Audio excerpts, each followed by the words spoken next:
Hey guys, this is Undying Art bringing you another figure review. This time we have the Mcfarlane The Witcher 3 Wild Hunt. Actually no, it's The Witcher Wild Hunt. Geralt of Rivia. So, here he is. This is only going to be a quick review as I intend to do a lot of customization to him. So we'll quickly look at his head.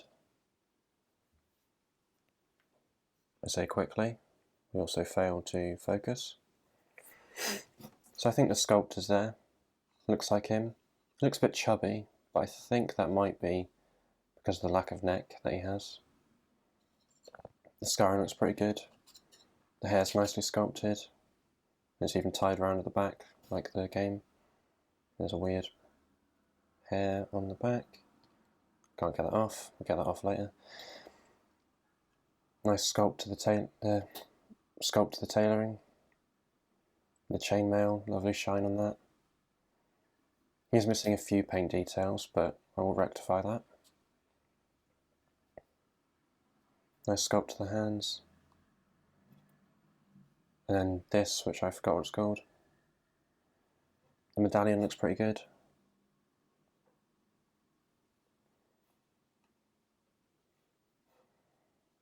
Sculpt into the pants. And the boots. Nice leathery look to them.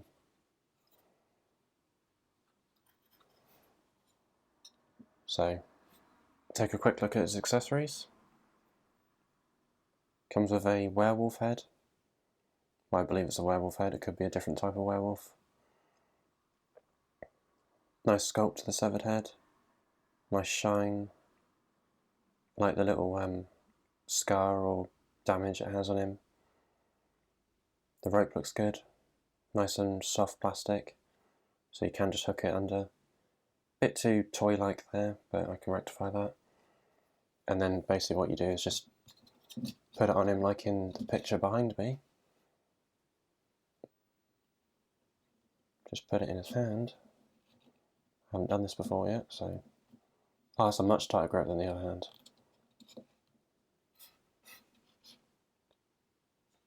Now he's got a trophy. And then of course, Geralt wouldn't be a Witcher without his swords.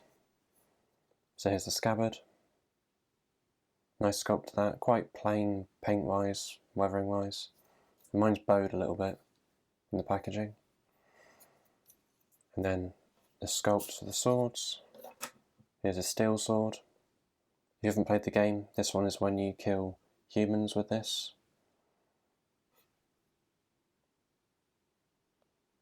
So there's nothing special going on here, just a plain sword. The metal doesn't look very nice. And then we also have the silver sword.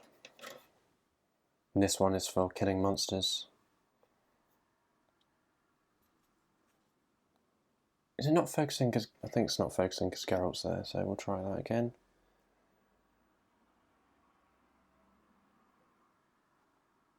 It's got the inscription on the sword, like in the game.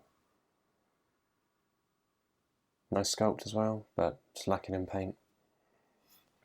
And unfortunately, what you should be aware of is my scabbard was broken, as you can see there. So I need to keep the sword in for now to stop it from breaking completely. Actually, I'll show you what one of the swords look like in his hand. I haven't actually done this yet.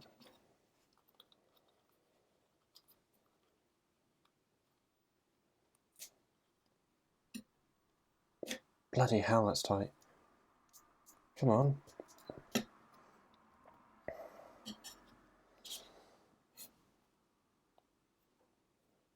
There we are. There's a sword in his hand. I think it's a little bit too big for game accurate, but for a toy it's not bad.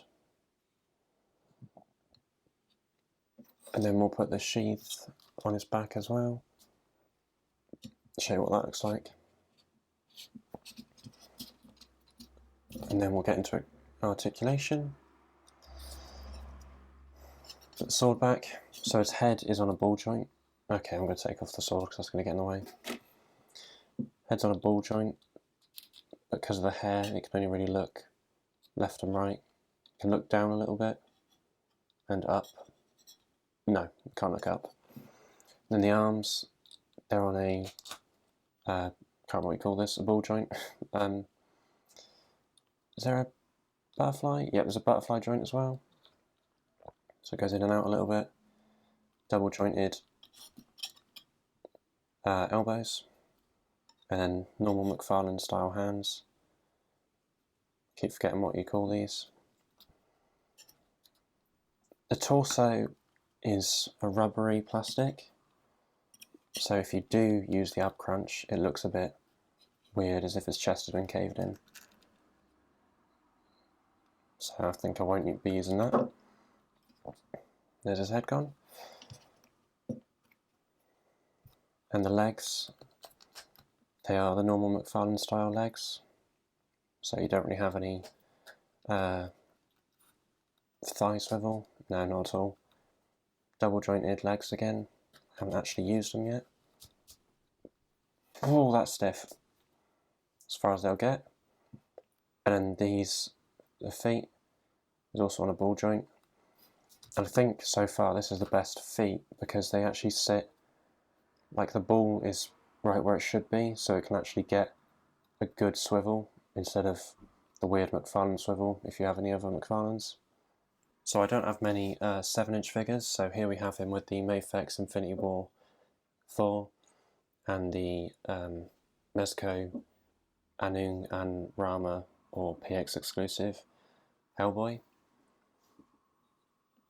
He's actually not quite 7 inches, unless Mezco runs 7 inches instead of 6 inches. But I think you could, with posing, fudge him in with a 1/12 scale collection. So on to final thoughts for this figure. He's definitely worth the price. I got mine for £20. I like the sculpt, like the articulation. A few things need to change, and I will rectify that with like a bit of a repaint and modifying the neck so he actually has a neck. And then my friend will be printing more accurate size swords,